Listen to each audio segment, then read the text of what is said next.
Quarto bimestre, unidade 7, movimentos, forças e máquinas.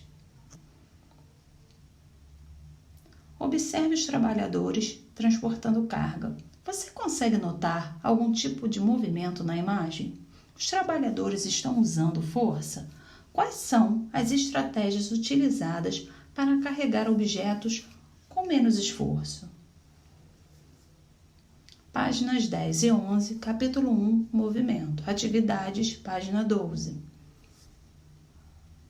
Capítulo 1, movimento. Movimento. Vivemos rodeados por movimento.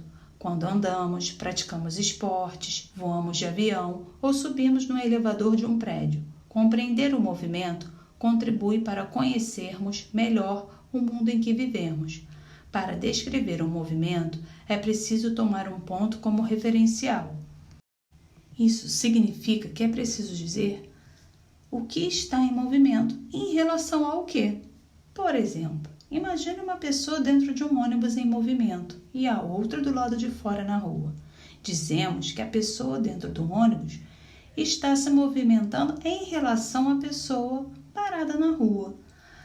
Mas, se tomarmos a pessoa dentro do ônibus como referencial, o que ela vê é a pessoa do lado de fora em movimento. Quem está dentro do ônibus percebe a pessoa que está na rua em movimento. Para quem está na rua, o ônibus e seus passageiros estão em movimento.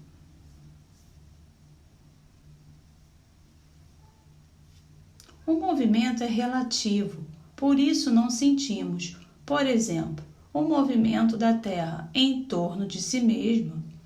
Por estarmos na superfície do planeta, nos movimentamos junto com ele, mas temos a impressão de estarmos parados, enquanto o Sol e as estrelas se deslocam. Se olharmos muito tempo para o céu noturno, percebemos os astros em movimento. Fotografia de longa exposição feita na Colômbia Britânica, no Canadá. Velocidade. Os movimentos podem ser mais rápidos ou mais lentos de acordo com sua velocidade. Quanto maior a rapidez de algo, maior é sua velocidade. Quanto mais devagar for o movimento, menor ela é. Faça uma atividade interativa, imagem e movimento e responda as questões. A gente vai colocar o vídeo para vocês. A. Em relação ao fotógrafo, o cavaleiro estava parado ou em movimento? B. Em relação ao cavalo. 2. Observe as imagens abaixo e responda se os corpos estão parados ou em movimento. A Terra em relação ao Sol. B. Passageiro em relação ao avião. Cachorro em relação ao solo. 3. A tabela ao lado indica o tempo aproximado para viajar de Teresina à cidade de Aracaju, utilizando dos diferentes meios de transporte. A distância entre as duas cidades é de aproximadamente 1.000 quilômetros. Qual dos meios de transporte tem maior velocidade e qual tem menor velocidade? E como você chegou a essa conclusão? Aí na tabela tem meio de transporte, avião, ônibus e carro. O tempo, 1h30, de ônibus 20 horas e de carro 15 horas e 30 minutos. Como você chegou a essa conclusão? De acordo com os estudos de hoje, que vocês vão responder. Ou seja, quanto mais tempo nós gastamos com a viagem, menor também fica sendo a velocidade. Bumerangue. Observe novamente a abertura desta unidade, tendo como referencial os containers. A mulher que empurra o carrinho está parada ou em movimento? Containers é o que está aí atrás. A tia vai marcar com a setinha, melhor para vocês identificar o que é contêineres.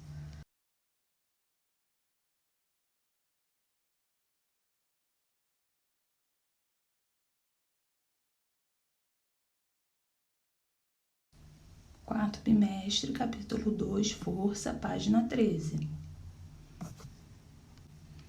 Página 14, 15, atividades. Capítulo 2, força. Muitas atividades cotidianas exigem a aplicação de uma força sobre algum objeto. Ao chutar uma bola de futebol, ao carregar uma mochila e ao levar um corpo com água. Por exemplo, precisamos aplicar força. Quando aplicamos força sobre um corpo, podemos fazer com que ele pare ou entre em movimento. A força também pode ser usada para mudar a forma de um determinado objeto. Para aumentar ou diminuir a velocidade de um corpo, é necessário aplicar a força sobre ele. Quanto maior a sua massa, maior é a força que deve ser aplicada para movê-lo ou para pará-lo. Para levantar uma caixa com uma massa pequena, a força que deve ser aplicada é menor. Quanto maior a massa da caixa, maior a força necessária para levantá-la. Tipos de força. Podemos classificar as forças em dois principais tipos. Chamamos de força de contato aquelas que aparecem quando os corpos envolvidos se encostam, como quando uma pessoa empurra um objeto.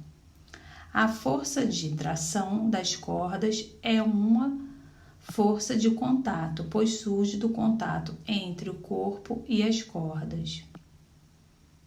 Existem também forças que surgem mesmo na ausência de contato direto. Elas são chamadas de força de ação à distância ou forças de campo. A força magnética é um exemplo desse tipo de força, pois faz com que os ímãs consigam atrair objetos magnetizados que estão distantes. Outro exemplo é a força gravitacional, que faz com que todos os objetos próximos da Terra caiam, mesmo sem encostar na superfície do planeta. A força da Terra puxando os corpos próximos para baixo é chamada de força gravitacional. Ela é uma força que age à distância, pois não precisa encostar nos corpos para agir sobre eles. Atividades. Imagine um carro e uma bicicleta andando com a mesma velocidade em uma pista. Para que o carro e a bicicleta parem, é preciso que os seus freios apliquem força. Quais dos freios precisarão aplicar uma força maior? Os do carro ou os da bicicleta? Por quê? Observe as duas situações abaixo e responda situação A e situação B. Carrinho com 5 quilos em compras e carrinho com 20 quilos em compras. Em qual das duas situações o homem está aplicando uma força maior? Justifique. Faça o que se pede. Escreva uma frase com a palavra força, que descreva cada uma das situações a seguir. Um objeto está parado e entra em movimento. Um corpo se deforma. B. Você consegue identificar forças de contato nessas situações e forças de ação à distância? Bumerangue. Observe novamente a abertura desta unidade. Quem está aplicando uma força maior? A pessoa que carrega a caixa de 6 quilos ou a pessoa que carrega a caixa de 22 quilos? Converse com os colegas e justifique sua resposta.